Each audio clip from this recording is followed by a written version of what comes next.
उन्नाव भ्रमण पर आए आम आदमी पार्टी के जनकपुरी विधायक व उन्नाव प्रभारी राजेश ऋषि ने पी न्यूज़ भारत से बातचीत करते हुए साधा प्रधानमंत्री नरेंद्र मोदी पर निशाना। आइए देखते हैं राम बाबू से विधायक राजेश ऋषि की ये बातचीत। मैं तो एक चीज पूछना चाहता हूँ कि आतंकवादी होता कौन है जो देश में आतंक फैलाए? आज किसानों में आतंक किसने फैला रखा है? देश के प्रधानमंत्री। मैं तो एक चीज पूछना चाहता हूँ कि आतंकवादी होता कौन है जो देश में आतंक फैलाए? आज किसानों में आतंक किसने फैला रखा है? देश के प्रधानमंत्री ने। जो इस समय जो है यूपी सरकार है उसमें अभी हाल ही में एक ट्वीट के माध्यम से आया था कि ठाकुरवाद को बढ़ावा दिया जा रहा है इस सरकार में, ऐसा कुछ आपकी पार्टी के द्वारा आया था ट्वीट के माध्यम से। तो क्या आपको इसके विषय में कुछ पता है या कुछ बोलना चाहेंगे कि ये देखिए, मैं एक चीज बता क्या वास्तव में सरकार ठाकुरवाद पे? ऐसा तो कुछ भी नहीं है। बीजेपी वाले जो मर्जी कुछ कहते रहे, उनके पास कोई मुद्दा नहीं बचा। उनसे पूछो ना, किसानों के लिए क्या कर रहे हो? क्या किसान हमारे देश के नागरिक नहीं है जिनके लिए बॉर्डर खींच दिया उन्होंने? आप देश के जवानों को और किसानों को आपस में लड़वाने जा रहे हैं। जय जवान जय किसान का जो नारा हमारे शास्त्री जी ने दिया था, आज उस नारे को आप उल्टा साबित करने जा रहे हैं। जय शब्द तो हटा ही दिया, लड़े किसान लड़े जवान, यानी जवान जो है किसानों से लड़े, ये सब करने जा रहे हैं।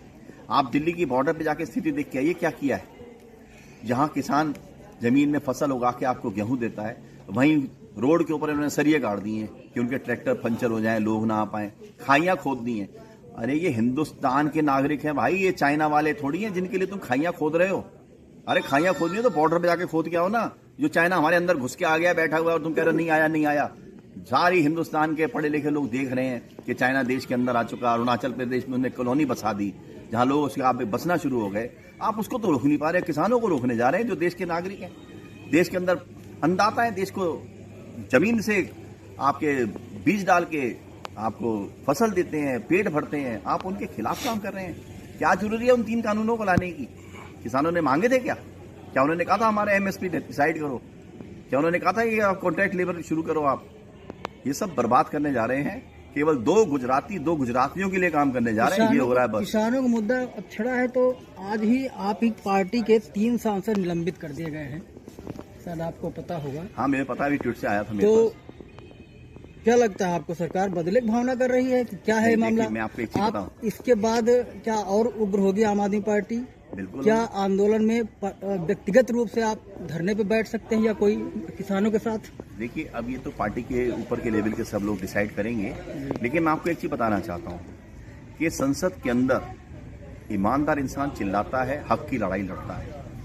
आज कांग्रेस वाले जो वहाँ बैठे हैं, लेकिन कांग्रेस वालों को पता है कि ये जो कानून बने हुए जो मोदी जी ने लागू किए हैं, ये उन्हीं के बनाए हुए कानून थे। लागू मोदी जी कर रहे हैं क्योंकि इन्होंने भी अदानी से पैसा खा रखा था और ये भी खाने जा रहे हैं। केवल आम आदमी पार्टी जो ईमानदार राजनीति लेके आई और ईमानदारी से काम कर रही है, इसलिए हमारी आवाज में दम है। हम भ्रष्टाचार के खिलाफ बोल रहे हैं, देश में लूट मचने वाली है उसके खिलाफ बोल रहे हैं। आज किसान जो मारा घूम रहा है, अपने हक की लड़ाई के लिए लड़ रहा है, उसको आप आतंकवादी कहते हैं। मैं तो एक चीज पूछना चाहता हूं कि आतंकवादी होता कौन है जो देश में आतंक फैलाए? आज किसानों में आतंक किसने फैला रखा है? देश के प्रधानमंत्री ने। देश में नोटबंदी हुई, आतंकवाद किसने फैला था? किसने फैलाया था? देश के प्रधानमंत्री ने। सीए लागू हुआ, उससे आतंक फैल गया जनता के बीच में, प्रधानमंत्री ने फैलाया। जो आदमी देश के अंदर आतंक फैला रहा है वो तो हमारा प्रधानमंत्री है जो आतंकवाद फैला रहा है। आज किसान आतंकित किससे है? अपने कानून से। कानून कौन लाया? हमारा प्रधानमंत्री। प्रधानमंत्री क्यों नहीं वापस ले लेता? उनको जरूरत ही नहीं है, वो नहीं चाहिए कानून उनको। आप किसी किसान से पूछ लो, कोई कहता है मेरे को नहीं चाहिए कानून। क्यों दे रहे हो जबरदस्ती? क्या लगता है आपको, किसान अगर साथ में बैठते, कानून लागू होने से पहले किसानों को साथ में बिठाया जाता तो बात कुछ दूसरी होती? देखिए, मैं आपको एक चीज बताना चाहता हूँ, किसानों को बाद में भी तो बिठाया उन्होंने। क्या हुआ? चाय पिला दी, कोई बात फिर दोहरा दी, किसान फिर चले गए। चलो अगली डेट तारीख को आ जाओ। केवल ये काम को डिले कर रहे हैं ताकि किसान परेशान हो जाए, परेशान होकर अपने घर चला जाए, और हम जो देश के अंदर लूट का तंत्र लेकर आए हैं लूटें। अभी देखा नहीं आपने बजट के अंदर क्या किया उन्होंने? सड़कें बेचने जा रहे हैं। आप लाल किले की बात करते हैं कि झंडा फहरा दिया, तुम्हारे चाचा का लाल किला है, तुमने तो दे दिया, बेच दिया उसको। तो तो मोदी जी का चाचा का लाल किला नहीं है ना, इस देश का लाल किला रह गया, वो तो आपने डालमियों को बेच दिया। अब बिके हुए माल के ऊपर किसी का भी झंडा लहराए, उससे आपको क्या लेना देना। उन्होंने सिख धर्म का झंडा बाहर जो खाली खंबा था उस पर जला रहा है, ऊपर नहीं लहराया। जनता के अंदर गलत अफवाहें फैला रहे हैं कि ये हो गया वो हो गया। देश में जो हो रहा है वो पूरी दुनिया देख रही है कि बदलाव कैसे हो रहा है। ये आज से 90-100 साल से पहले अंग्रेजों ने भी 3 कानून लागू किए थे, आपको पता होगा, नहीं तो बोलो तो मैं ट्विटर पे भेज देता हूं सारा कुछ। अंग्रेजों ने भी 3 कानून लेकर आए थे, ऐसी काले कानून, जिसका विरोध केवल पंजाब के लोगों ने किया था, क्योंकि पंजाब के लोग अपनी हक की लड़ाई लड़ना जानते हैं। और जब वो हटे कानून तो पूरे देश को फायदा हुआ था। आज भी ये 3 कानून जो लागू है, उसको किसान आंदोलन जो हो रहा है हरियाणा, पंजाब और उत्तर प्रदेश, ये 3 स्टेट मजबूती से लड़ रहे हैं। बाकी लोग भी अब धीरे धीरे तैयार हो रहे हैं। जब ये कानून हटेंगे लाभ पूरे हिंदुस्तान के किसानों को होगा। आखिर में आप जो है पूर्व विधानसभा की जनता के लिए क्या संदेश देना चाहेंगे पार्टी को मजबूत करने के लिए?